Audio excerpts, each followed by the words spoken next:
Metal Gear Rising é um dos meus jogos favoritos de todos os tempos e é uma obra-prima produzida pela Platinum Games, com uma mãozinha, é claro, da Kojima Productions. E como o canal chegou a 100 mil inscritos, eu gostaria de mostrar para vocês que Metal Gear Rising, além de ser um jogo extremamente divertido, cheio de memes e momentos engraçados, ele também é muito filosófico e explora temas muito interessantes na psique humana através de Raiden. Então hoje iremos ver por que Metal Gear Rising está além de uma obra-prima.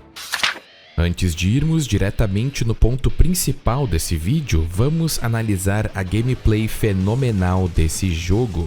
Raiden e sua lâmina de alta frequência estão mais poderosos do que nunca.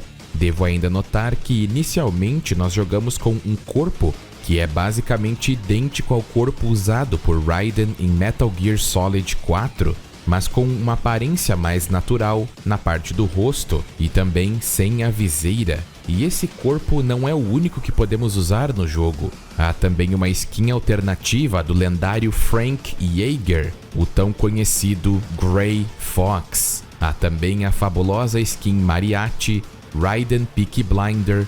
Há também a skin de Metal Gear Solid 4 e a skin do prólogo que eu acabei de falar. Há skins que são cores diferentes que você pode escolher, mas a skin de Frank Jaeger é DLC. Na versão da Steam as DLCs já vêm gratuitamente. É triste porque quando joguei na versão do PS3 era necessário comprar as DLCs. Então eu não tive essa regalia, mas mesmo assim eu platinei essa maravilha. A gameplay básica utilizando a espada é extremamente fluida e bem desenvolvida e utiliza extremamente bem o plano tridimensional para te dar liberdade para explorar novas possibilidades. Você pode jogar o inimigo para o ar e continuar atacando, ou pode simplesmente cortá-lo ao fazer o Zandatsu. Raiden é extremamente acrobático e isso é muito bem demonstrado nos golpes fortes dele, onde ele usa sua espada até com seu pé, e não é de se esperar, pois ele até usou a espada com a boca em Metal Gear Solid 4. Mas todos os golpes são visualmente impressionantes e reais para um ciborgue como Raiden. A defesa do jogo é bem simples. Você simplesmente aponta com o analógico ou com as direcionais do teclado para o inimigo e quando ele chegar perto você aperta simultaneamente a direcional que está em direção a ele com o botão de golpe fraco e Raiden vai se defender na hora. No combate você basicamente vai usar dois botões para ataques leves e pesados, mas você pode misturar os dois botões e criar combos e sequências poderosas e acrobáticas. Você ainda pode comprar novos combos que vão dar ainda mais gás para sua gameplay. Raiden utiliza a famosíssima lâmina de alta frequência, que na história foi feita para realmente cortar tudo que tocar, porque ela pode perturbar átomos, criando alterações quânticas na escala Planck, encolhendo suas nuvens de elétrons, fazendo com que a estrutura molecular seja enfraquecida drasticamente. Então, qualquer coisa é cortada devido a essas propriedades da lâmina. E se você realmente quiser cortar tudo, é só realizar a técnica que eu chamo de Judgment Cut do Raiden. Embora a arma principal dele seja sua lâmina de alta frequência, ele também pode usar sub-armas como RPGs e granadas, sem contar o disfarce icônico da caixa e também um barril. Mas o mais importante de tudo é que ele pode usar armas secundárias dos próprios chefes após derrotá-los. E essas armas são extremamente úteis, porque cada uma delas é específica para diferentes situações. A lança de Mistral é muito boa para acertar múltiplos inimigos ao mesmo tempo, enquanto te faz manter o controle da situação em combate e você ainda vai infligir muito dano ao mesmo tempo. Sem contar que ela te deixa muito estiloso, bem na vibe Dante de Devil May Cry 3. O Sai de Monsoon é ótimo para deixar o inimigo no estado de atordoamento, para que você possa começar seus ataques, porque você pode até se impulsionar contra o inimigo. sem contar que ela é a melhor arma para pegar inimigos aéreos. E há também as lâminas duplas de Sundowner, que são simplesmente as armas mais poderosas em termos de poder bruto.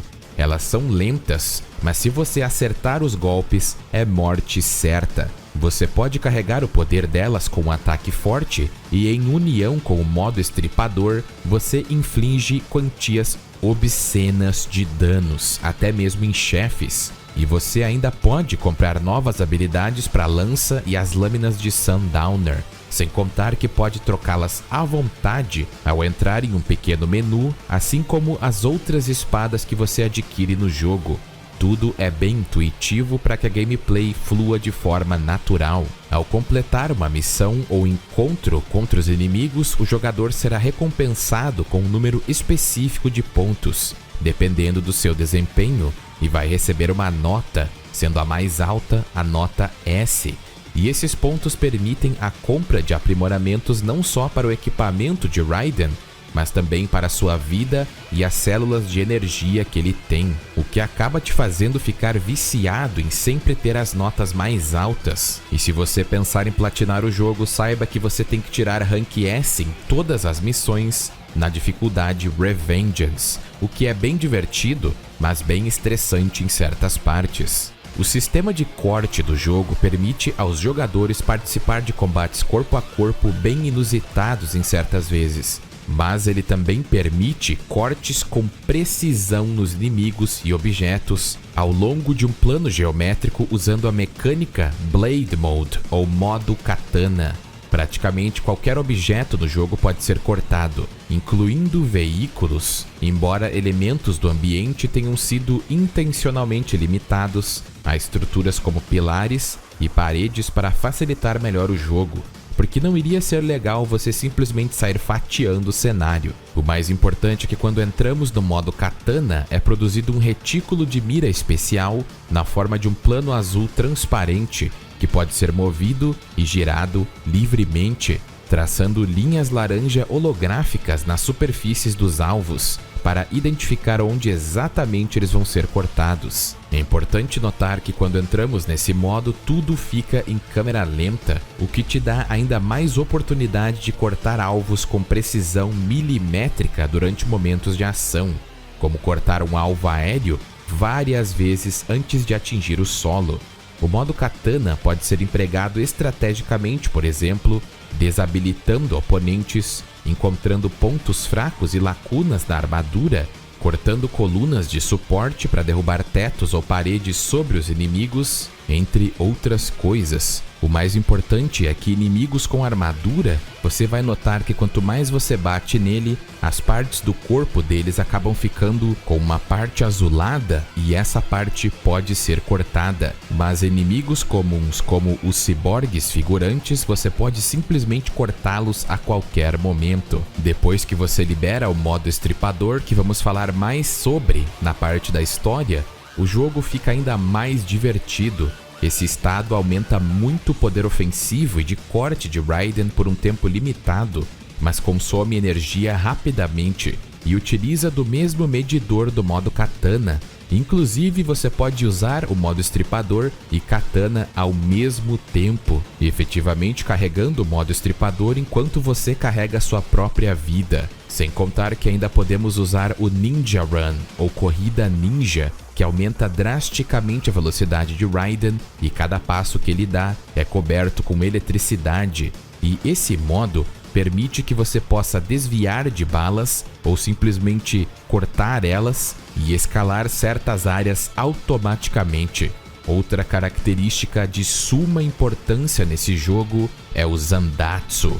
Essa técnica pode ser empregada ao cortar um inimigo através de uma pequena caixa vermelha que vai aparecer durante o modo katana. Então Raiden acerta esse lugar e remove a espinha do oponente e consome seus eletrólitos, restaurando totalmente a saúde e energia. E o mais insano é que tudo isso é canônico à história do jogo, porque é através dessa absorção que Raiden mantém esse corpo ciborgue. Nesse jogo eu posso dizer que você realmente se sente como se fosse um ciborgue mega poderoso que pode segurar coisas com múltiplas toneladas. Lutar e arremessar Metal Gear Race. Você pode erguer e derrubar o Metal Gear Excelsus, que tem milhares de toneladas, e ainda segurar uma perna dele e usar para atacar, enquanto você se move tão rápido que o tempo parece estar congelado. Ou até lutar contra um senador que vira maromba com nanomáquinas e argumenta filosofia contra você. Ou que tal se esconder em caixas e barris? Ou até encontrar os MIBs, não os homens de preto, os Men in Boxes, ou homens nas caixas, que se escondem em caixas e você precisa encontrá-los. Metal Gear tem tudo isso e mais, e ele é um daqueles jogos que você vê tudo isso e não duvida por nem um minuto, e só diz isso. Caralho, o maluco é brabo.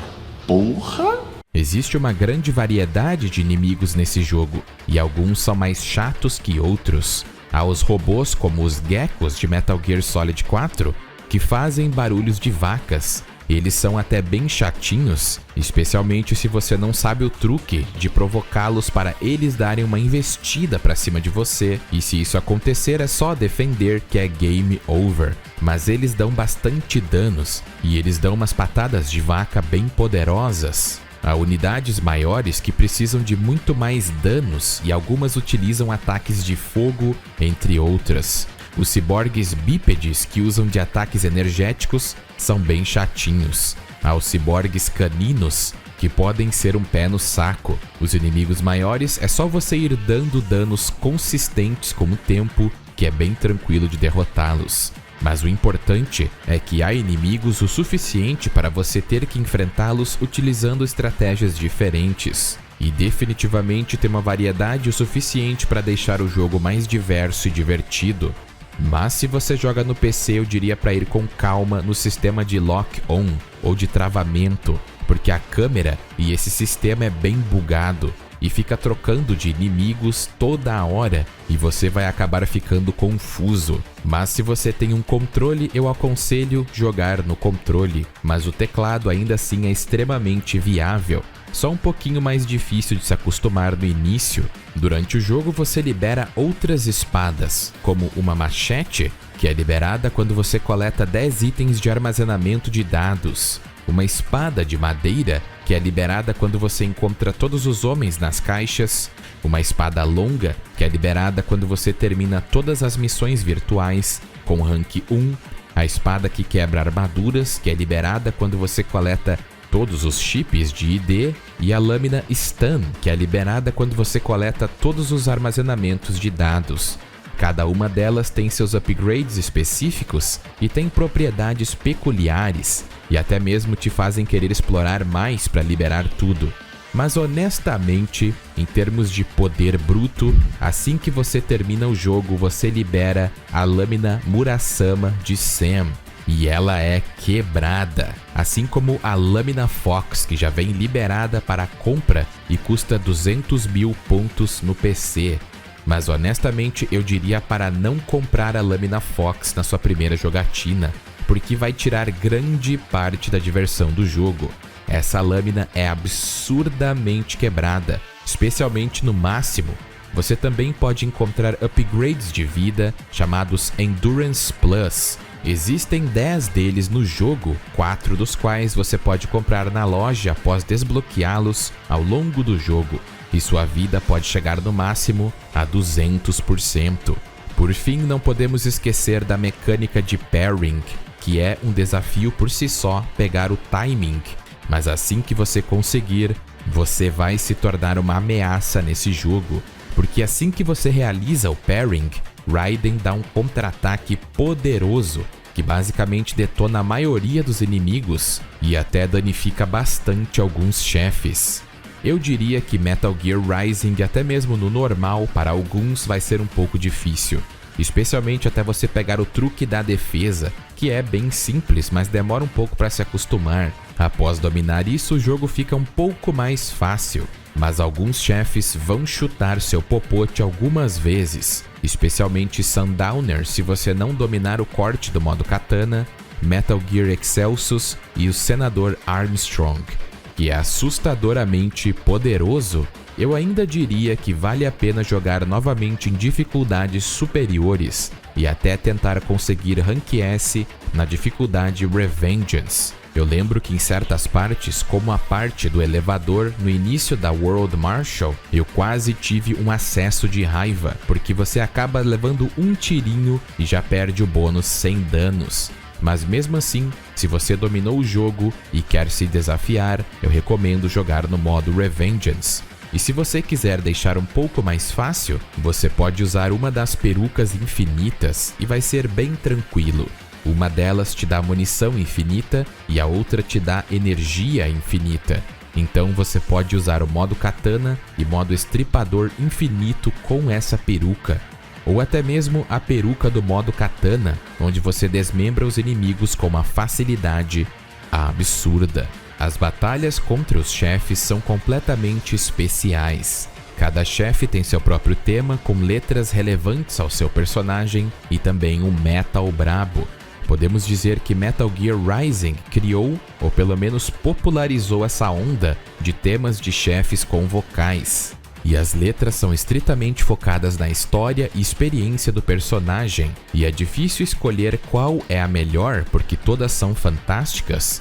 E o mais incrível disso tudo é que cada batalha tem seu próprio flow no combate, sua própria maneira de ser abordada. Mistral, além de ter a sua lança, ainda tem os Dwarf Geckos ajudando ela, e eles vão ficar constantemente tentando te agarrar enquanto ela joga alguns deles contra Raiden. E conforme a vida dela vai baixando, ela vai ficando mais e mais agressiva e usa técnicas visualmente mais impressionantes. Munsum usa a força eletromagnética para te forçar a usar o modo katana, para destruir os objetos jogados em você e também acertar sua cabeça na hora certa. O que vai deixar muitos jogadores confusos é que assim que ele joga, o corpo dele está repleto com energia eletromagnética e você ou usa o sai dele, mas aí você teria que já terminar o jogo, ou simplesmente dar um parry na mão dele, ou fazer com que você possa entrar no modo katana para acertar a cabeça dele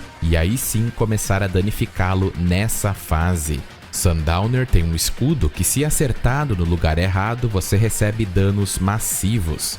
E ele é bem poderoso após largar a defesa e partir totalmente para o ataque.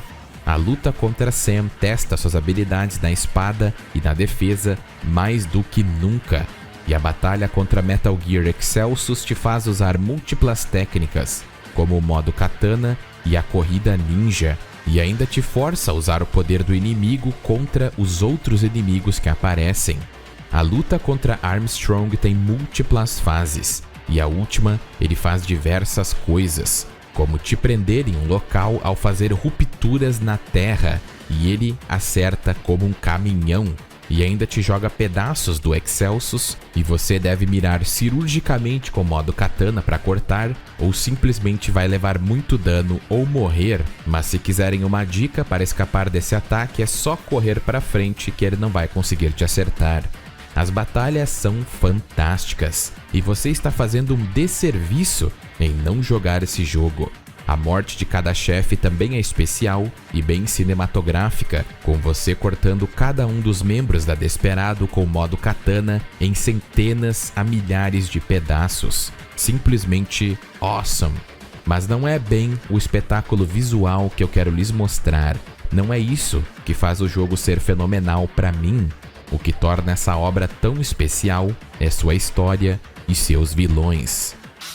Vamos nos aprofundar no assunto relacionado aos personagens que participam nessa trama. E antes de tudo, vocês sabiam que Metal Gear Rising no início não era conhecido como Rising, e sim Solid Rising? No início ele estava sendo feito por Kojima e ia se passar antes de Metal Gear Solid 4, para explicar como Raiden se tornou um ciborgue. Mas teve algumas coisas que atrapalharam no desenvolvimento, como a engine que foi trocada e não foi utilizada a Fox Engine, e sim a engine da Platinum Studios, enquanto a Kojima Productions, mais especificamente Etsu Tamari, que anteriormente tinha escrito os arquivos de briefing em Peace Walker, e ele ficou responsável pelo enredo. O jogo foi dirigido pelo programador principal de Bayonetta, Kenji Saito, então só tinha pessoas de peso. De acordo com o próprio Hideo Kojima, Metal Gear Rising compartilha do universo Metal Gear Solid, mas não faz parte da saga Solid. Ele não contradiz nada, mas Kojima praticamente está dizendo que se ele fizesse outro jogo, Rising não ia ser contado no universo Solid, e é uma continuidade alternativa que leva em consideração todos os eventos de Solid.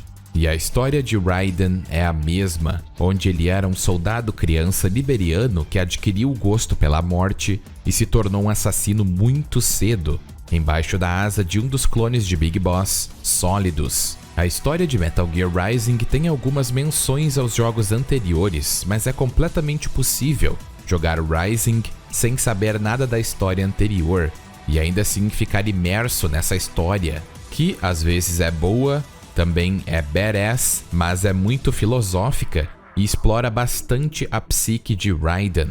E muitas coisas que eu falo aqui aparecem no codec do jogo, onde você conversa com Boris, Kevin, Doc e Courtney. Então não se assustem se vocês não viram isso dito explicitamente no jogo.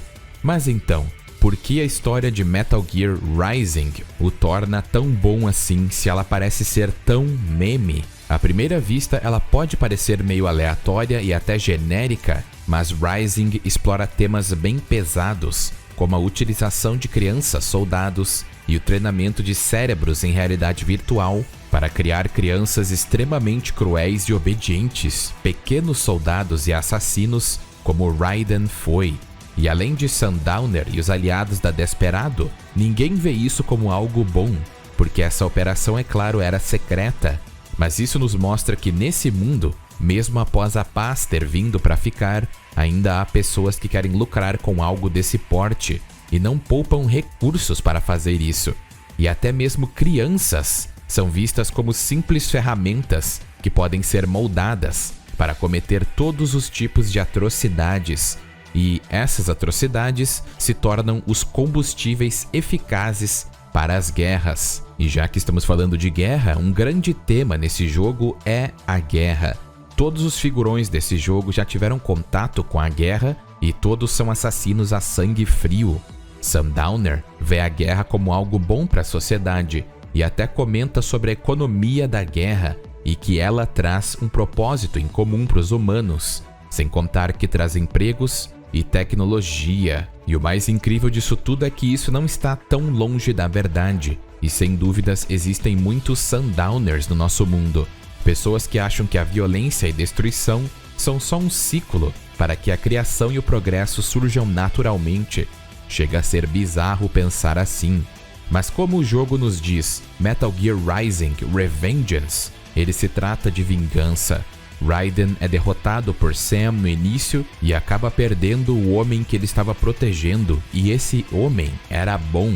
Então existe um sentimento profundo de vingança, e como tal, ele exige a vingança pelo grupo desesperado que o sabotou e que o fez perder um homem bom como Nmani. Vingança contra o seu passado e como Solidus o criou como Jack Stripador e como a Desperado quer criar outros Jacks. Então Raiden está tendo vingança contra tudo que o fez ser o que ele é, tudo que o faz ser um assassino. Mas além disso, Metal Gear Rising trabalha muito com a noção de que temos que aceitar nosso próprio passado para que possamos entender nossa natureza. E só assim vamos compreender de verdade quem somos, para que possamos ser melhores. E essa é a verdadeira jornada de Raiden nesse jogo. Porque desde o início, Raiden é mostrado a nós como um hipócrita. Ele adere bastante ao lema samurai de que uma espada mantém a outra na bainha e que a ameaça da violência às vezes é o suficiente para dissuadir. E o mais importante de tudo é que ele diz que às vezes ao tirar uma vida, outras são preservadas. E ouvindo isso pela primeira vez no início do jogo, você pode ficar impressionado, mas o fato é que Raiden está enganando a si mesmo desde esse momento, porque ele é um homem dividido entre as suas próprias convicções e acredita que sua espada é uma ferramenta da justiça que protege os fracos dos vilões. Mas não é bem assim. Até mesmo Blade Wolf aponta essa hipocrisia, dizendo que é impossível salvar todos os fracos e que, na verdade, Raiden protege aqueles parecidos com ele, ou até mesmo Monsoon, que questiona quem salva as pessoas daquele que protege os fracos. Mas estamos indo muito rápido. Vamos retroceder um pouco no tempo para que vocês possam entender completamente o que eu estou falando. E só para lembrá-los, vou usar todas as informações da saga Solid, assim como as que foram mostradas em Metal Gear Rising sobre Raiden. Jack nasceu em um dia chuvoso na Libéria. Durante sua juventude, no período turbulento que foi a Primeira Guerra Civil Liberiana, Jack foi adotado por Solidus Snake, que o nomeou e se tornou seu mentor após ele matar os pais de Jack. O jovem Jack posteriormente foi criado como uma criança soldado e mais tarde lutou na Guerra Civil do país em 1989.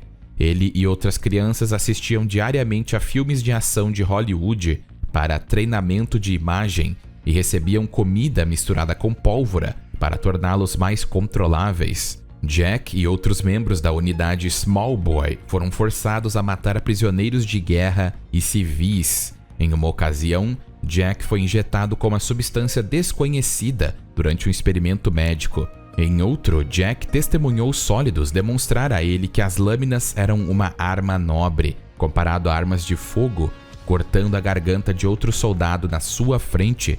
Sob a asa de Solidus, Jack se tornou uma máquina de matar, conhecido alternadamente como o Demônio Branco e Jack, o Estripador, devido à sua taxa de mortalidade incrivelmente alta em comparação aos outros meninos da sua idade, bem como uma referência a ele ser um dos poucos caucasianos nascidos na Libéria.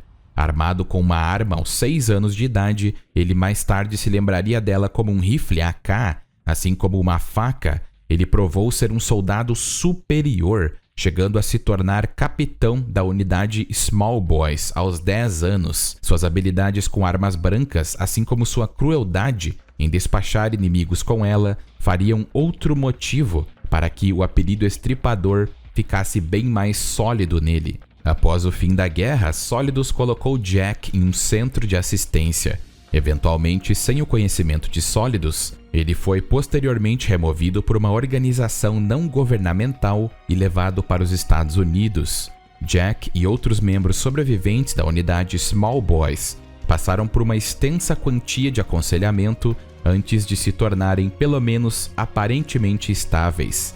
Lá, Jack caiu na mão dos Patriotas, uma organização secreta que no início da década de 90 tinha controle total sobre os Estados Unidos da América, desde a economia, a comunidade científica e todo o seu povo, e eles implantaram em seu córtex cerebral uma alta concentração de nanomáquinas, para que ele funcionasse como um sistema de backup para uma inteligência artificial neuro-óptica. Os patriotas o escolheram entre as outras crianças soldados de sua unidade porque, ao contrário dos outros, que viveram de acordo com seu passado e pagariam caro por isso, Jack não aceitava seu passado e desprezava cada momento dele. As mesmas nanomáquinas também eram capazes de manipular a memória, conectando ou estimulando sinapses, principalmente seções nervosas na parte dormente do cérebro.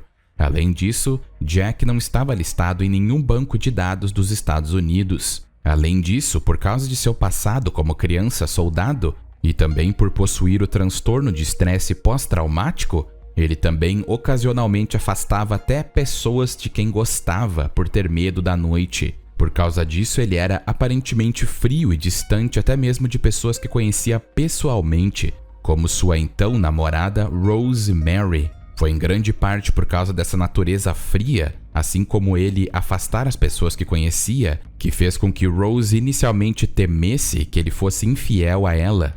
Quando ele se infiltrou pela primeira vez na Big Shell, Raiden parecia um agente jovem e inexperiente de uma unidade reformada da Foxhound, ocasionalmente sujeito a explosões emocionais. Ao longo de sua missão, no entanto, como as memórias do passado começaram a ressurgir lentamente, ele também começou a suspeitar que gostava de matar. E esse é um ponto muito vital para o personagem de Raiden. No final de Metal Gear Solid 2 foi revelado que Raiden era apenas um fantoche dos Patriotas e que toda sua missão na Big Shell havia sido cuidadosamente planejada. As representações da IA do Coronel e Rose disseram a Raiden que ele era apenas uma arma, uma criação dos Patriotas, sem nenhum motivo além do que eles fizeram dele. A inteligência artificial instruiu Raiden a matar sólidos, o que ele não teve escolha a não ser fazê-lo, para o seu próprio bem e para o bem da filha de Olga, Sunny, e também para o bem do filho não nascido de Rose. Raiden, no entanto, também expressou desgosto pelas ações dos Patriotas e deixou claro de antemão que não seguiria mais seus comandos. Solidus também desejava matá-lo para que ele pudesse acessar os dados de backup dos Patriotas, que estavam armazenados em seu córtex cerebral. E depois de uma batalha feroz, Raiden acaba emergindo vitorioso. Posteriormente, ele foi resgatar Sunny na Área 51, a filha de Olga que ele prometeu cuidar em Metal Gear Solid 2, e ela aparece em Rising e também Metal Gear Solid 4. Mas antes disso acontecer, ele tinha uma relação de amor com Rose. Mas as memórias trágicas de seus dias como criança-soldado começaram a ressurgir, causando tensão no relacionamento deles. Ele começou a beber muito, se envolver em brigas e acabou decidindo deixá-la. Ele também foi levado a acreditar que seu filho havia morrido devido a um aborto espontâneo e que sua mulher havia se casado com Roy Campbell, algo que no futuro ele descobriria que era um plano elaborado para proteger Rose e o filho de Raiden. Quando ele descobriu que sua ex-namorada havia sofrido um aborto e se casou, Raiden ficou extremamente desanimado. Ele deixou Sunny sob os cuidados de Otacon e Solid Snake anonimamente, depois ele partiu para vagar pela Terra. Raiden estudou técnicas de escotismo com um xamã nativo americano que vivia no Alasca e aprendeu a caçar. Um ano depois ele começou a trabalhar na recuperação dos restos mortais de Big Boss, e isso acabou levando à sua captura. Como um prisioneiro, os Patriotas usaram Raiden como cobaia para experimentos em cirurgia de aprimoramento de exoesqueleto, durante a qual ele teve a cabeça e a coluna removida do corpo, do maxilar inferior para baixo, e posteriormente foi posto em um corpo sintético aprimorado. Depois de um ano no cativeiro dos Patriotas, com a ajuda do exército do Paraíso Perdido, Raiden conseguiu escapar. Depois de passar por uma cirurgia para limpar seu corpo das nanomáquinas e ser salvo por Drago Petrovich Madnar, ele conseguiu recuperar os restos mortais de Big Boss dos Patriotas. Mas as melhorias implantadas em todo o corpo de Raiden foram severas demais para permitir que ele vivesse uma vida normal. E em Metal Gear Solid 4, ele retorna totalmente turbinado, rejeitando a identidade de Jack, sendo um homem que não teme a morte de acordo com ele. E então Raiden passou do soldado inexperiente, entre aspas, para um soldado frio e praticamente sem emoção. Ao descobrir a verdade sobre o casamento, entre aspas, de Rose, Raiden pareceu recuperar um pouco do seu antigo eu. Além disso, em grande parte devido às suas experiências durante o incidente Big Shell como cobaia, bem como os conselhos de Snake após o plano S3, Raiden acreditava que ele se libertaria totalmente de ser um peão dos Patriotas após o encerramento do sistema Sons of the Patriots, que permitia que militares estatais e empresas militares privadas monitorassem e melhorassem o desempenho de todos os soldados destacados em combate através das nanomáquinas dentro dos seus corpos. Quando esse sistema foi desligado, Raiden tinha a chance de viver novamente junto a seu filho e mulher, mas não foi assim que aconteceu seguindo a linha de Rising. Após o fim da economia de guerra, Raiden tentou até retornar a uma vida civil normal. Durante esse tempo ele tentou parecer o mais normal possível, mas a tecnologia por trás de sua pele artificial era imperfeita e ainda parecia pouco natural.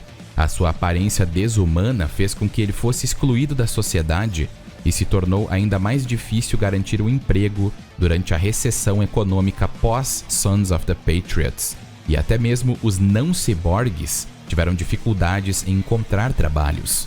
Ele então decidiu retornar ao setor militar e encontrou seu conhecido Boris, e começou a trabalhar para a companhia militar privada Maverick, onde seu corpo original foi aprimorado, equipando com uma mandíbula mais natural, usando uma pele artificial e substituindo sua obsoleta fibra muscular de polímero orgânico por uma moderna fibra muscular de nanotubo de carbono.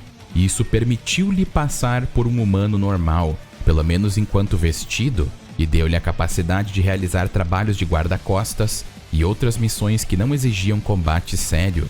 Agora, por que eu contei toda essa história? Ela é bem interessante, não acham? Mas o que quero que vocês levem para o coração é o fato de que Raiden não aceita quem ele é. Ele nega quem ele é e rejeita a possibilidade dele realmente gostar de matar. E nega Jack. Ele não aceita essa personalidade. E aqui vem a grande contradição de Raiden.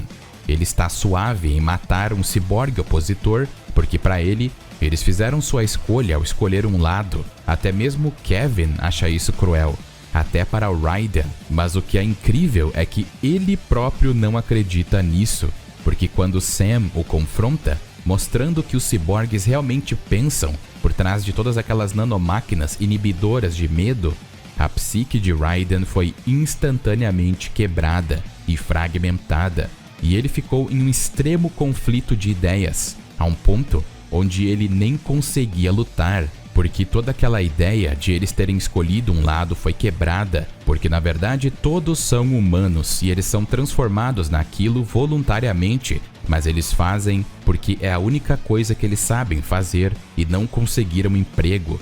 Então podemos dizer que eles não tiveram escolha e eles fizeram o que fizeram para manter a si mesmos e até as suas famílias. Monsum ainda ampliou isso e estava dando aulas para Raiden sobre as leis da natureza. Mas então Raiden finalmente aceita sua hipocrisia e que esse papo de espada como ferramenta de justiça não é totalmente verdade. Ele sempre sentiu que algo estava errado dentro dele e ele aceita que desde criança ele aprendeu que matar era muito bom para ele se sentia bem, e todos seus aliados e seus amigos só tentaram fazer com que o demônio ficasse dentro dele. É nesse momento que ele admite que o papo da espada como uma ferramenta da justiça era simplesmente para manter o estripador contido enquanto ele aumentava o número de corpos cada vez mais. Mas toda essa situação o acordou para o que ele realmente acredita. Ele aceita que Jack é outra parte dele e pede para Dr. desligar os inibidores de dor após um ciborgue crava a machete nele. E então Raiden tem uma epifania. Ele finalmente aceita sua natureza. Ele protege os fracos, mas também ele é um assassino cruel, sedento por sangue, dor e destruição.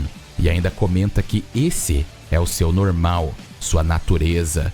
E essa personalidade se manifesta fisicamente em Raiden, com seus olhos ficando vermelhos, enquanto uma aura de mesma cor preenche seu corpo, literalmente representando a sua sede de sangue.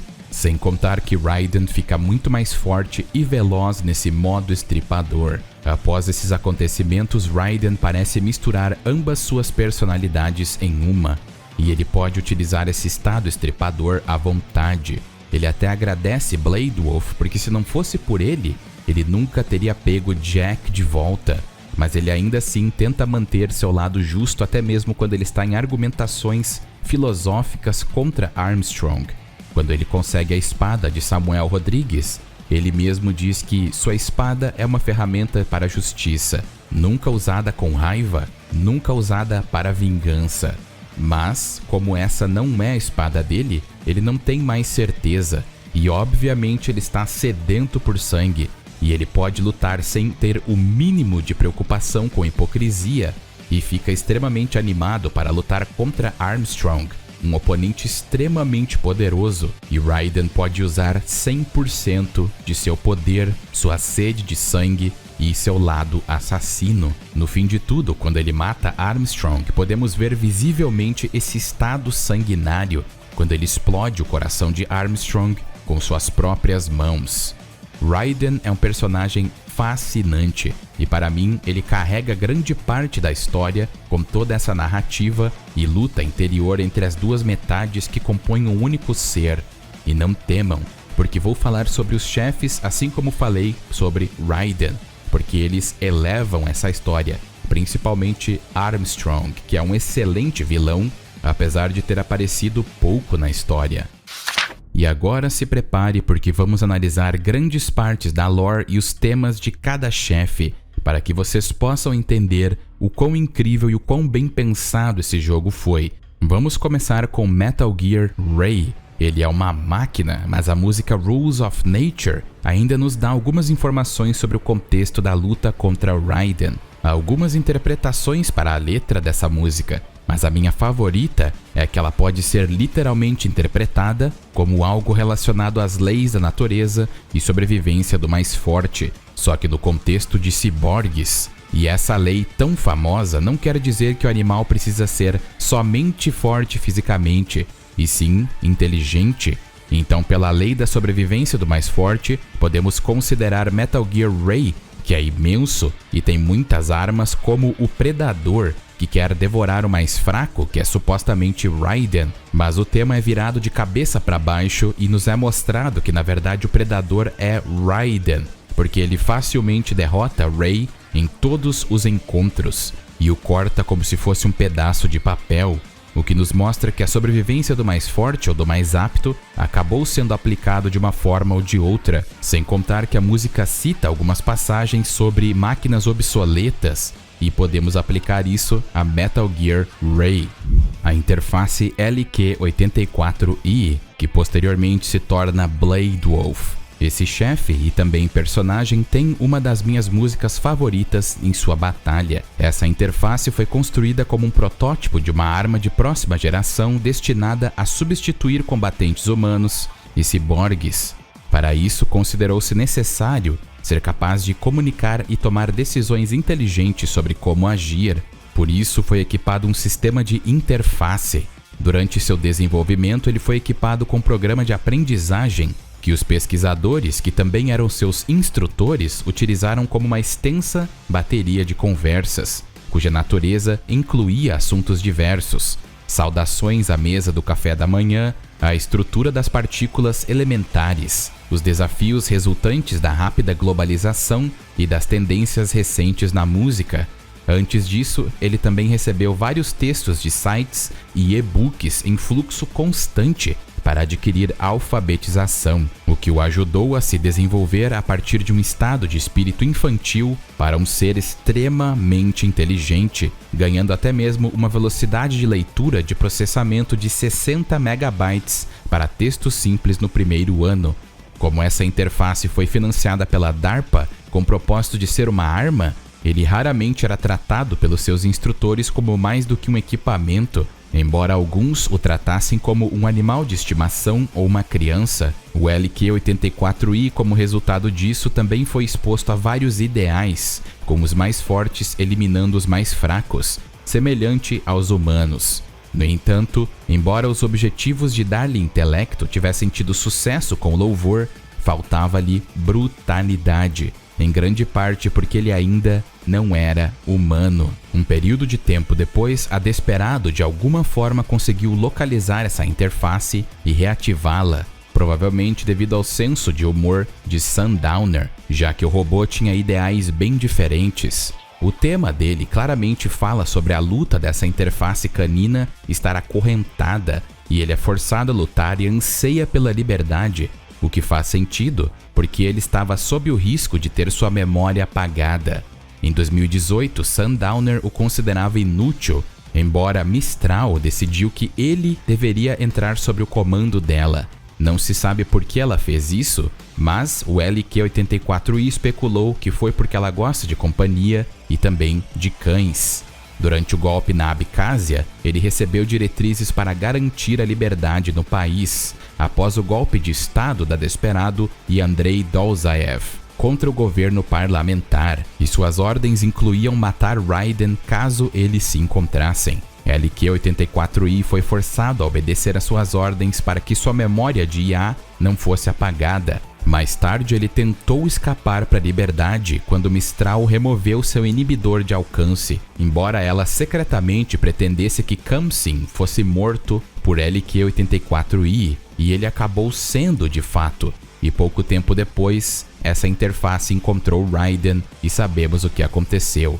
Mas essa interface foi pega e reapropriada para ser o companheiro canino que nos acompanha pelo jogo. Todo o tema dessa interface se trata dele conseguir sua independência, algo que ele consegue no fim.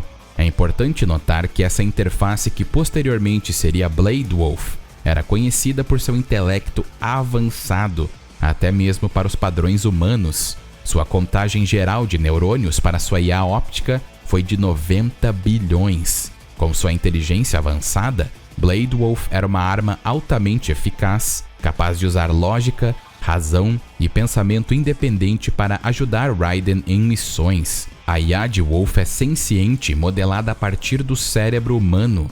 Portanto, ele é capaz de emoções e comportamentos humanos como curiosidade, sarcasmo, carinho, afinidade e a capacidade de aprendizagem.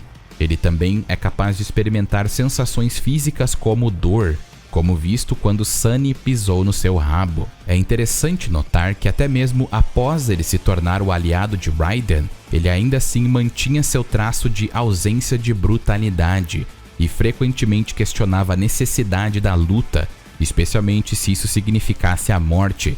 É possível que essa característica escolhida por Wolf, ao invés de um simples defeito de programação, seja algo inato dele, já que ele demonstra possuir compaixão e preocupação pelos outros.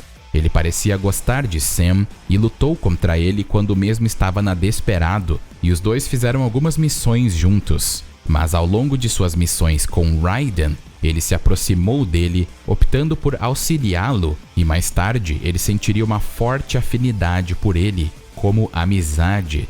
Ele aprendeu a pensar por si mesmo e não a seguir as diretrizes com as quais foi programado.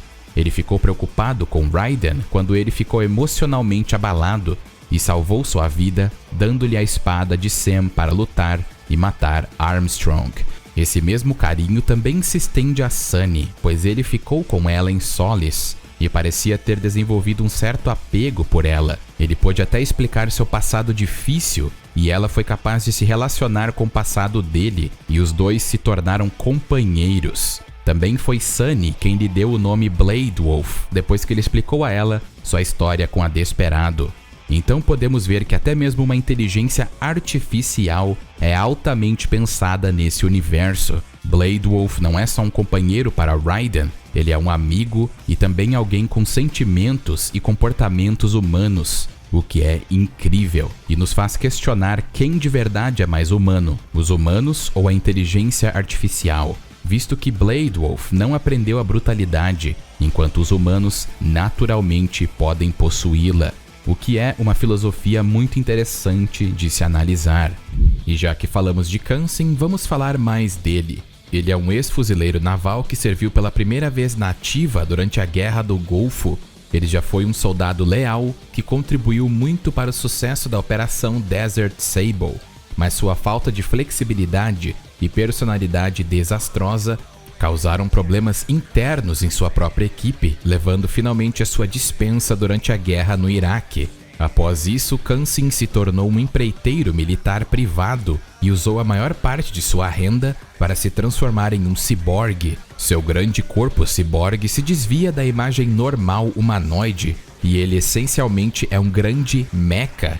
A arma principal de Khamsin era um machado de batalha anormalmente grande, com um mecanismo semelhante a uma serra elétrica em sua lâmina, que era pesado demais para ser levantado até mesmo por ele, mas compensava o peso excessivo com um mecanismo de propulsão a jato para melhorar a sua velocidade. As suas capacidades de combate perdiam apenas para os 3 membros dos Ventos da Destruição.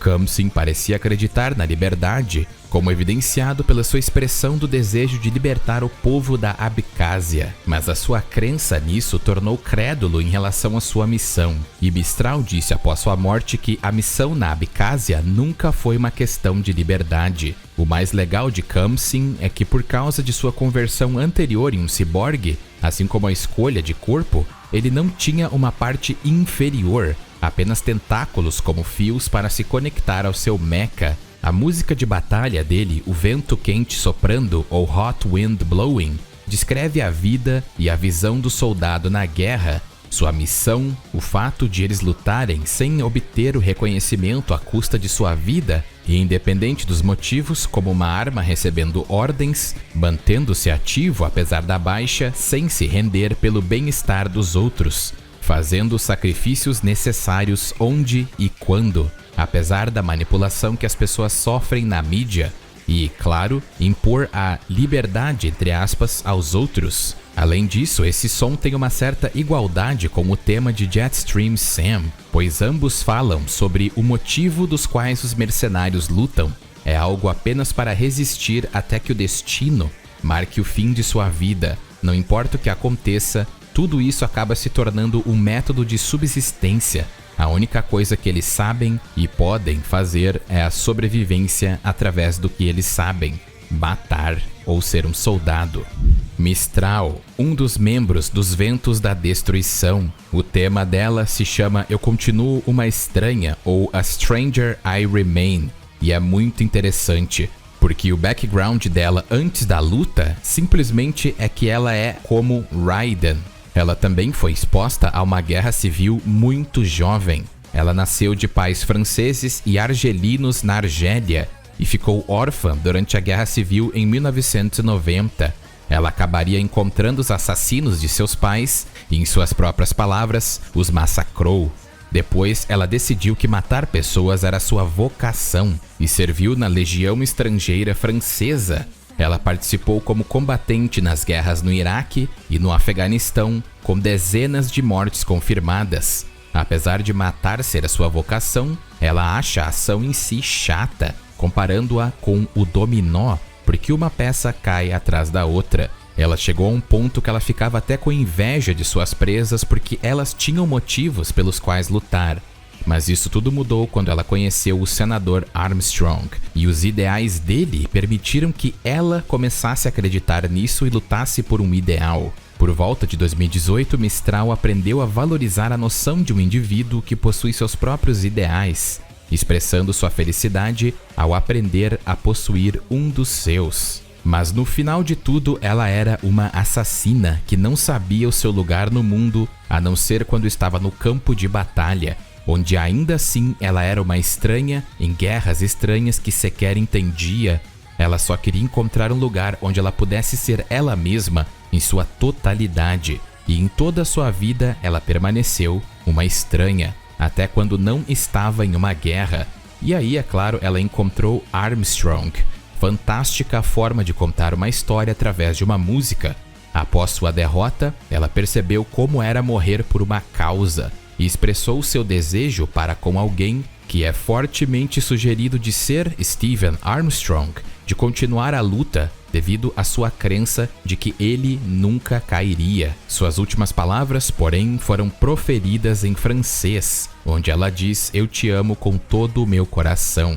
Enquanto ela expressava seu amor, seu cliente Douzaev, tendo contatado Mistral logo após Raiden ter dado os golpes finais nela, acabou confuso com as palavras dela e quase desabou em relação às suas últimas palavras, porque Mistral nunca tinha dito isso antes para ele. E é claro que Raiden corta o barato e diz que na verdade Mistral não estava falando com ele. Simplesmente fantástica a forma que eles exploraram Mistral através de sua música e seus poucos diálogos. Moonsun, outro membro dos Ventos da Destruição, assim como Mistral e Khamsin. Ele tem um tema bem interessante, mas para entendermos seu som, precisamos analisar seu background. E detalhes completos sobre seu passado são desconhecidos. Embora ele afirme que herdou sua posição sobre matar pessoas ou acabar morto e suas visões nihilistas da capital cambodjana Phnom Penh e o reinado de terror do regime Khmer Vermelho e dos Campos da Morte entre 1975 a 79. Algum tempo depois, ele se juntou a um sindicato do crime organizado cambojano e houve rumores de que ele estava envolvido no comércio de drogas e no tráfico de pessoas. Ele também dominou o uso de armas Psi e seu histórico criminal era extenso o suficiente para superar em muito qualquer membro comum de gangue. Ele acabou sendo cibernetizado com um corpo magnético depois de ser pego em um tiroteio de gangue e acabou ficando mortalmente ferido. Foi nesse momento que ele decidiu trabalhar para a companhia militar privada Desperado, com sede em Delaware, aparentemente sentindo que era muito mais seguro trabalhar em uma companhia assim do que em um sindicato do crime. Ele era um misantropo e nihilista, como admitiu a Raiden durante o encontro. Ele acreditava que a única coisa que realmente importava além da guerra eram os memes. E não, ele não está se referindo aos memes que nós vimos na internet, e sim ao DNA da alma. Ele afirmou que a guerra, embora tenha sido um pai cruel, ainda assim se provou um professor eficaz, pois lhe permitiu aprender e internalizar a noção de que humanos estavam doentes e que os conceitos de livre-arbítrio e religião eram um mito e uma piada. Ele também afirmou que os humanos eram apenas peões controlados por memes, nos quais moldavam a vontade das pessoas, com qualquer indivíduo agindo como portador de quaisquer memes que lhes tivessem sido transmitidos. Como, por exemplo, você transmite o ódio para alguém e a pessoa vai aprender a odiar, então o ciclo do ódio, ou o ódio em si, é passado para outra pessoa e essa pessoa passa para outra ad infinitum. Compreendem? E essa noção de memes foram para Mistral também, porque ela respeitava muito Monsum. Estava fortemente implícito que ele desenvolveu essas opiniões e sua sociopatia por ser uma vítima e sobrevivente do reinado de terror do Khmer Vermelho, que foi um genocídio cambodiano.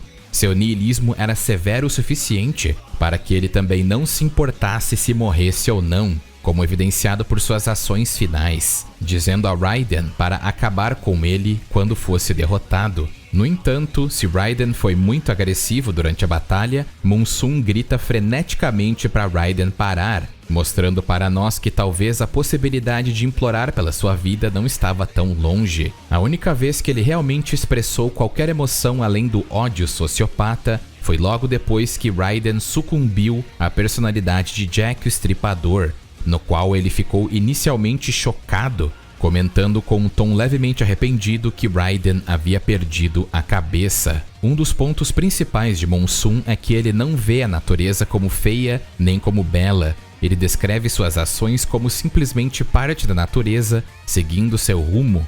Como tal, ele acreditava no conceito de sobrevivência do mais apto, elaborando que os fortes inevitavelmente vão atacar os fracos. Embora estivesse resignado em sua mentalidade de assassino especialista, ele comparou essa autoaceitação à noção de memes simplesmente sendo transmitidos a Raiden, ao descrever que qualquer coisa a que a pessoa for exposta influenciará naturalmente a sua mentalidade, implicando que a abnegação de Raiden é antinatural e está em contradição direta com a natureza seguindo seu rumo. Embora ele tenha elogiado o ideal de Raiden de usar uma espada como uma ferramenta da justiça, até mesmo descrevendo-a como um meme bonito, ele repreendeu Raiden por usar esse ideal como uma desculpa para sua culpa anterior, o que de fato era verdade.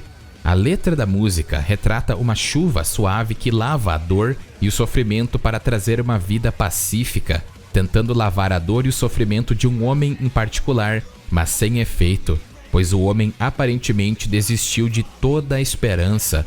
Ao perceber que não tem efeito, ele passa de uma chuva pacífica para uma tempestade violenta em uma tentativa desesperada de apagar o sofrimento do homem, apenas se dispersando ao perceber que o homem está completamente morto por dentro e sem esperanças. Claramente essa letra parece refletir a vida de Monsum desde sua infância como sobrevivente do genocídio cambodiano, que acabou deixando-o como um nihilista sem esperanças. Durante seus momentos finais, Monsum mostrou sinais de resignação em relação ao seu destino. Além disso, ele acreditava ter passado seu meme de sobrevivência do mais apto para Raiden, descrevendo que o triunfo dele permitiria que o massacre continuasse. Sundowner, o homem que é... Ele é o líder da Desperado e os Ventos da Destruição. Ele nasceu no Alabama em uma família pobre. Embora tivesse notas decentes durante toda a escola e fosse descrito como um aluno sólido, ele nunca teve dinheiro para ir para a faculdade. Então serviu no exército e participou da invasão do Panamá, da Guerra do Golfo, da Guerra do Iraque e Afeganistão. Em 2008, ele abandonou o serviço militar oficial e serviu como mercenário para as companhias militares privadas, até e durante o advento do sistema Sons of the Patriots. Sundowner também tinha o hábito de deixar muito sangue de seus inimigos por onde quer que passava, o suficiente para fazer com que parecesse o pôr do sol. Por isso, ele tinha o codinome Sundowner. Ele foi forçado a sair do campo de batalha por alguns anos, após ser atingido por um dispositivo explosivo improvisado, embora tenha recuperado a participação logo após ganhar um corpo ciborgue. Ele também acabou sendo investigado pelo Exército dos Estados Unidos por ligações com crimes de guerra mais de uma vez, incluindo a profanação de restos mortais, tortura de prisioneiros de guerra e também por causar mortes antiéticas no campo de batalha. Embora ele nunca tenha sido realmente condenado, depois do encerramento dos Sons of the Patriots em 2014 e a economia de guerra ter diminuído juntamente com ele, Sundowner ficou infeliz porque sentiu que participar na guerra era o seu sustento. Ele argumentava que a guerra trouxera à humanidade empregos, tecnologia e um propósito comum. Ele tinha uma visão muito pessimista da humanidade. Sua mentalidade era a de um realista clássico, no qual ele acreditava que os humanos são inerentemente cruéis e violentos, apenas contradizendo essa natureza violenta ao longo da idade devido ao conhecimento acumulado e à moral aprendida. Fica meio implícito que sua infância pobre foi o motivo para essa distorção de sua mente. Quando ele encontrou Raiden, ele comentou que seu grupo apenas agia como um fornecedor para a guerra, já que eles não criaram o ambiente que exigia seus serviços antes, e perguntou zombando para Raiden se cada batalha que aconteceu era parte de uma grande guerra e velha conspiração. E ele diz que os patriotas apenas expandiram a economia de guerra, não a criaram de fato. Ele então afirmou que gostava de crianças soldados, porque as crianças podiam ser moldadas para cometer qualquer tipo de atrocidades, e que as atrocidades eram combustíveis eficazes para a guerra. Sundowner exigiu um traço sádico, evidenciado por sua reação ao ferir Inmani e quando cortou a cabeça de um dos guarda-costas do mesmo. Na verdade, matar o primeiro-ministro foi algo extremamente prazeroso para Sundowner, pelo que podemos perceber. Um fato interessante é que quando ele vai lutar contra Raiden, ele diz que estava muito em contato com sua criança interior, depois de contar a ele que as crianças podiam ser muito mais cruéis do que qualquer adulto. Sundowner é o guerreiro mais sedento por sangue que vemos nesse jogo. Até mesmo as suas duas lâminas se chamam Bloodlust, que é sede por sangue. Ele constantemente deseja conflito e derramamento de sangue, até mesmo referindo-se a si mesmo como um fomentador da guerra. Devido à sua natureza guerreira, ele frequentemente faz ameaças extremamente explícitas aos seus inimigos, como alegar que vai se banhar no sangue deles. E isso reflete até a sua música, que se chama Red Sun, ou Sol Vermelho. A letra descreve a transformação tecnológica e visual do meio ambiente sofrida pela exploração dos recursos naturais e contaminação pelo homem para obter cada vez mais. Além disso, também explora a filosofia pessoal de Sundowner, de como os homens são naturalmente violentos e que, ao estimular a guerra, os humanos, na verdade, estão retornando a seu estado natural. O termo sol vermelho sobre o paraíso pode referir-se ao banho de sangue que tapa o sol, ou pode se referir a uma noite manchada de sangue após uma guerra. O sol vermelho no paraíso também pode significar um novo amanhecer de mudanças drásticas, onde os humanos contaminam o belo paraíso ou o mundo. Samuel Rodrigues, ou o Minuano. O que muitos não sabem sobre Sam é que ele era descendente de uma longa linhagem de espadachins, que remonta ao Japão do século XVI. Seu pai dirigia um dojo de kenjutsu brasileiro e ensinava especificamente a técnica Uradachi, mais conhecida como Satsujin Ken, ou a espada assassina, que tratava da violência como objetivo final. O pai de Sam acabou sendo morto por um de seus alunos, com rumores de que um dos cartéis de drogas estava envolvido por razões e métodos desconhecidos. E então Sam herdou a lâmina Murasama de seu pai. Ele então deixou o Brasil provavelmente para treinar e acabou retornando para matar o aluno em questão antes de deixar o Brasil permanentemente. Depois, ele viajou pelo mundo como mercenário e fez vários trabalhos, incluindo um trabalho como guarda-costas e como o cara que limpa a bagunça da máfia e similares. Ele também fez seu nome no submundo do crime, especialmente na América do Sul e Central, e ele conseguiu derrubar um esquadrão de ataque composto por 10 executores da máfia com armas semiautomáticas, usando apenas sua espada durante o início dos anos 2000. Em algum momento, ele modificou a lâmina Murasama para uma lâmina de alta frequência com trava de identificação. Já uma espada superlativa, isso levou à criação de uma alta frequência incrivelmente poderosa, que brilhava em uma cor vermelha. Sam já foi muito movido pela vingança. Foi isso que o estimulou a aprimorar suas habilidades e se tornar talvez o melhor espadachim da franquia. Ele desenvolveu uma personalidade livre, eliminando gangues de ruas e cartéis de drogas, com base em seu próprio senso de justiça, semelhante aos ideais de Raiden em 2018. Embora Sam se opusesse fortemente ao plano de Armstrong de explorar crianças soldados antes do seu recrutamento, as palavras de Monsoon e sua derrota nas mãos de Armstrong levaram-no a aceitar a noção de que a corrupção não poderia ser facilmente derrotada, eliminando-a pedaço por pedaço. Ele acabou ficando desmoralizado com essa perda, por não ter sido capaz de derrubar tal fonte da corrupção. Sam então concordou em se juntar à causa de Armstrong, inevitavelmente fornecendo-lhe mais motivos para lutar em novos conflitos. Sua recém-descoberta personalidade manipuladora e provocadora foi descrita por Blade Wolf como sendo incomum e contradizendo sua personalidade normal, com a implicação de que Sam havia mudado desde seus encontros anteriores. Para mim, o seu tema, que se chama A Única Coisa Que Eu Sei de Verdade, ou The Only Thing I Know For Real, descreve como ele esqueceu os motivos pelos quais luta, mas que não consegue se conter porque sente que é a única maneira que conhece de viver, como havia dito na parte de Khamsin. É muito doido pensar que a razão de viver de Sam e a de outros ciborgues é simplesmente o calor da luta ou do campo de batalha. Isso também nos mostra que, apesar de Raiden ter perdido para ele anteriormente, assim que Raiden ficou mais poderoso, Sam queria enfrentá-lo a todo vapor, principalmente após ver a persona e o poder absurdo de Raiden após aceitar o lado Jack, o estripador dele. Ele tem algumas semelhanças com Gray Fox, porque Sam gosta do combate e afirmou se sentir vivo durante seu duelo final. Embora ele gostasse de conflitos, ele tinha escrúpulos. Apesar de tentar impedir Raiden de ir até Solis, ele não chegou ao ponto de exterminar a base, embora fosse perfeitamente capaz de fazê-lo se quisesse. As palavras finais de Sam para Blade Wolf indicaram que seu encontro com Raiden o fez duvidar de seu envolvimento e participação na Operação Tecumseh, apesar da operação já ter 2 anos de preparação em seu último dia.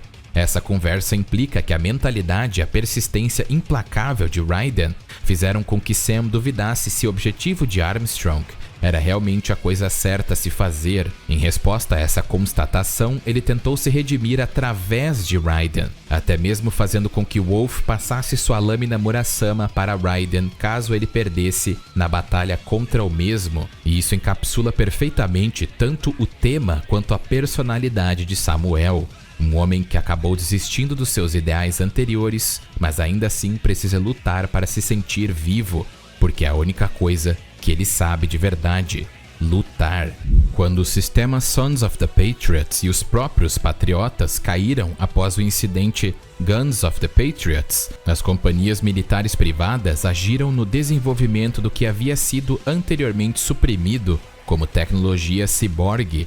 O resultado foi uma abundância de ciborgues nos exércitos das companhias militares privadas.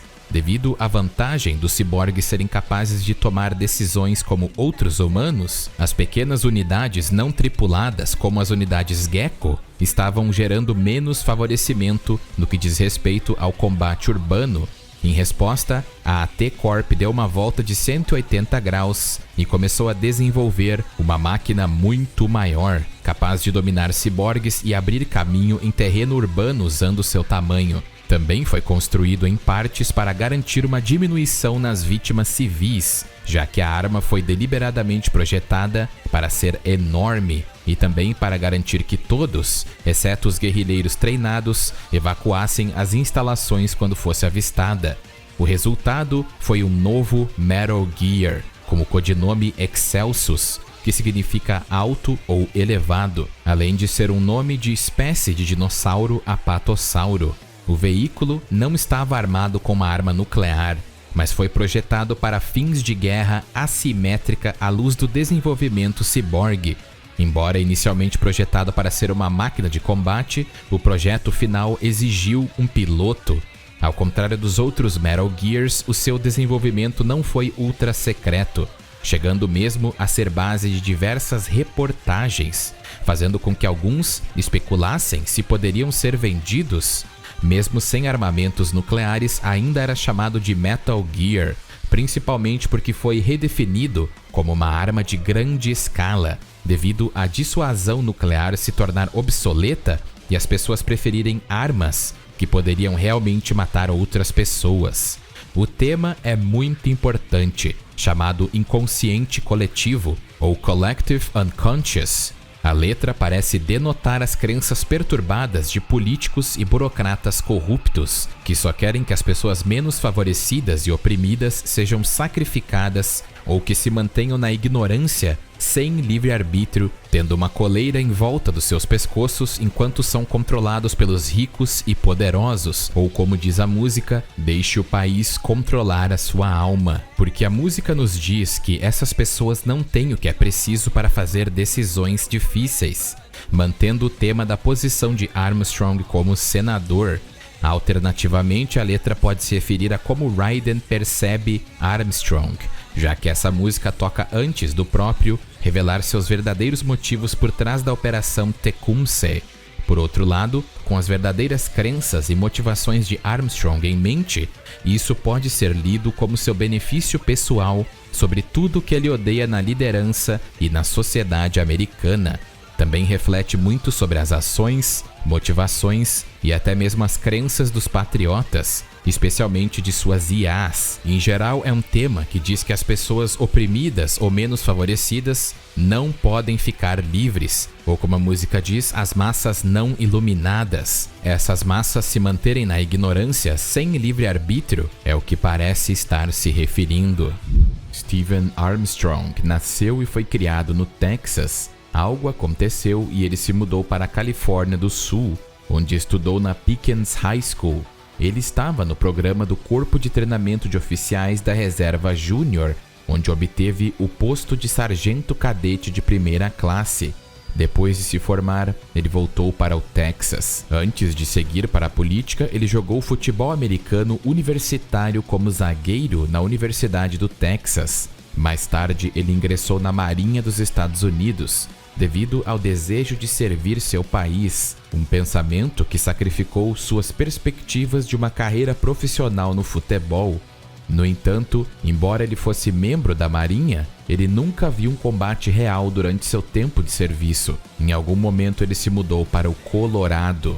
Armstrong acabou concorrendo às eleições para o Senado do estado do Colorado, e é claro que ele venceu.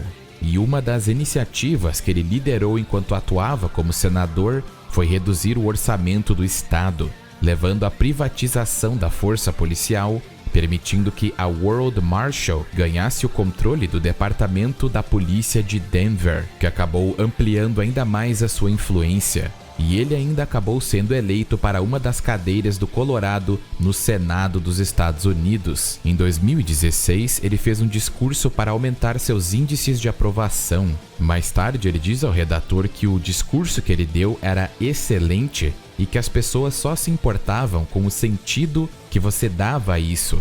elas não se importavam mais com o controle da informação, ou mesmo com o certo e errado. O redator do discurso avisou Armstrong de que ele iria comparecer perante um júri se a sua ligação com a Desperado fosse revelada, e Armstrong refutou essa ideia, dada sua crença de que os cidadãos comuns não se importavam, por acreditar que o dinheiro era a única coisa que realmente importava.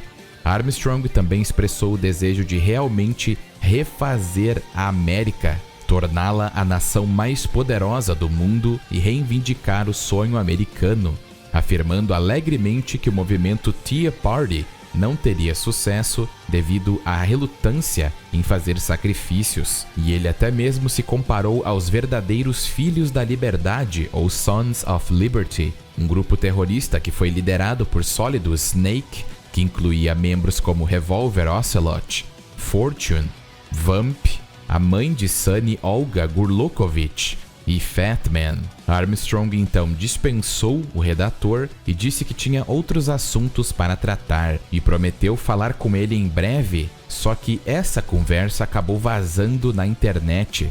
Nesse mesmo ano, tal como temia o seu redator de discursos, ele foi investigado pelas suas ligações com a World Marshal, que sabemos que não só é a maior empresa militar privada do mundo, como também é a maior distribuidora de peças cibernéticas. Apesar disso, ele ainda era considerado um candidato presidencial, e ele era até considerado como o provável vencedor da disputa de 2020. Na época de 2016, ele manteve seu físico e até conseguiu aprimorá-lo ainda mais por meio das tão conhecidas nanomáquinas para colocar sua força a um nível além de soldados ciborgues. Em termos de personalidade, Armstrong mostrou-se extremamente nacionalista e principalmente patriótico, expressando o desejo de recuperar o sonho americano, instigando outra revolução americana após o incidente Guns of the Patriots e as ações dos patriotas enfraquecerem a América. Seu extremo patriotismo foi plenamente demonstrado durante sua luta com Raiden, e ele diz que se Raiden não está a favor dos Estados Unidos, ele está contra eles. Apesar de seu patriotismo, Armstrong detestava a atual América, dizendo que ela está doente e podre no seu núcleo. Ele quer que a América renasça e critica a economia de guerra, dizendo que os patriotas sabiam o que faziam para estimular a economia. Ele também criticou os meios de comunicação em massa, que, vamos ser sinceros, até é bem válido devido à sua futilidade. E Armstrong criticava que esses programas 24 horas e coisas de celebridade são pura bobagem. E por fim criticou o orgulho americano. Os seus planos envolviam governar os Estados Unidos e reformá-lo para que as pessoas pudessem lutar pelas suas próprias decisões e pelo que elas realmente acreditam, de acordo com os ideais mais individualistas, não por dinheiro, combustíveis fósseis, uma nação ou qualquer outra coisa. Todo homem estaria livre para lutar e morrer por suas próprias batalhas e crenças, a terra daqueles verdadeiramente livres.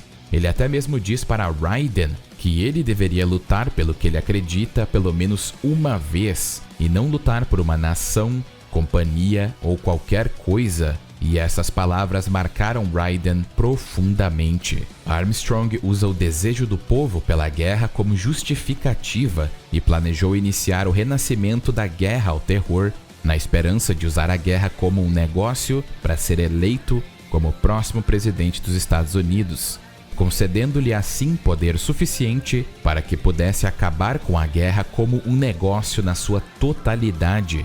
E ele estava indo muito bem. Inclusive, seus planos estavam todos dando certo, e ele até usou a internet ao seu favor para espalhar fake news e causar um alvoroço na nação. E funcionou, porque as pessoas já queriam sangue. Ele também se mostrou extremamente cínico em relação às suas opiniões sobre as pessoas, especialmente sobre o seu eleitorado, afirmando que as pessoas não se importariam se um ato ruim acontecesse ou se houvesse controle de informações, desde que houvesse dinheiro envolvido, ou se pelo menos fosse dado um bom bode expiatório. Ele acreditava na noção de que a força faz o certo, Ele dizia que aqueles que eram fortes mereciam ditar as leis da sociedade e que os fracos deveriam ser expurgados para criar um mundo perfeito. É por causa dessa mentalidade que ele é capaz de manter um grande respeito por Raiden, apesar de seu desejo de matá-lo, visto que ele viu as experiências de vida de Raiden ser criado como uma criança soldado e eventualmente se tornar alguém que se recusa a se conformar aos padrões da sociedade, como prova de que sua filosofia estava correta. Na batalha final, ele até se comparou a Raiden, alegando que ambos vivem suas vidas de acordo com sua própria vontade, chegando ao ponto de afirmar que eles eram almas gêmeas, além de declarar Raiden como um digno sucessor de sua filosofia. E ele estava correto nesse quesito de sucessor, porque ele conseguiu passar seus memes, como diz Monsum, e o próprio Raiden repete as frases de Armstrong. Então podemos dizer que ele foi um dos caras mais sucedidos nesse quesito. Ele praticamente prova seu ponto quando está falando sobre os fracos com Raiden, e o próprio diz que ele não entende nada sobre ser fraco. Ele não sabe o que é lutar e matar só para sobreviver. E Armstrong diz que Raiden é o exemplo perfeito de como ele quer que a nova América seja. Pessoas iguais a Raiden que fazem de tudo para serem fortes. Seu tema se chama Tem que Ser Desse Jeito, ou It Has to Be This Way. A letra, sinceramente, pode abordar tanto Raiden quanto Armstrong nessa luta, e ela é quase como um pedido de desculpas pelo fato de que ambos têm que lutar um contra o outro, mesmo que haja pouca culpa própria, ou mesmo qualquer motivo real para brigar, além do fato de que Armstrong era um terrorista, porque, como a música diz, a violência gera violência. Pode ser interpretado como ambos reconhecendo as semelhanças entre suas filosofias pessoais, semelhanças que lhes permitem compreender as motivações um do outro, mas que também os forçam a lutar até a morte. Um tema incrível que mostra até como os dois eram parecidos e como Raiden, de fato, levou a filosofia de Armstrong a sério. E apesar da morte de Armstrong ter feito com que o financiamento da World Marshall fosse prejudicado, a empresa continuou a existir e o seu plano de orquestrar novamente uma guerra ao terror conseguiu ter sucesso. E como dito anteriormente, Raiden também começou a concordar ligeiramente com as afirmações de Armstrong sobre pessoas travando guerras nas quais não acreditam, e então decidiu sair da Maverick e lutar suas próprias batalhas à sua própria maneira, independentemente se alguém concorda com seus métodos ou não. Então ele foi o sucessor de Armstrong, e infelizmente não tivemos o segundo jogo. E esse é o fim do vídeo, meus amigos. Tinha muito mais coisas para se dizer, mas por valorizar seu tempo eu tentei resumir o máximo que pude sem perder a essência. Mas eu espero que esse vídeo ou essa dissertação gigantesca tenha feito ou vocês terem mais interesse pelo jogo, ou fazê-los apreciar mais essa bela obra, ou que faça vocês jogarem pela primeira vez com muitos spoilers, é claro. Para mim, esse jogo não é só um hack and slash divertido, ele também é uma obra bem trabalhada e complexa. Então eu te agradeço por assistir o vídeo e peço para que vocês comentem abaixo o que acham de Metal Gear Rising. Comentem abaixo e vamos conversar sobre. E se vocês gostam do conteúdo do canal, não esqueçam de se tornarem membros, ou melhor ainda, me apoiarem pelo Apoia-se, para que assim mais vídeos como esse possam ser produzidos até de forma mais rápida e com mais qualidade. Um grande agradecimento aos membros do canal e um agradecimento mais que especial a Muka, Sunny Play, Zero Espada, Glitched e Kuai Liang Reverso. Espero que todos vocês tenham um dia absurdo.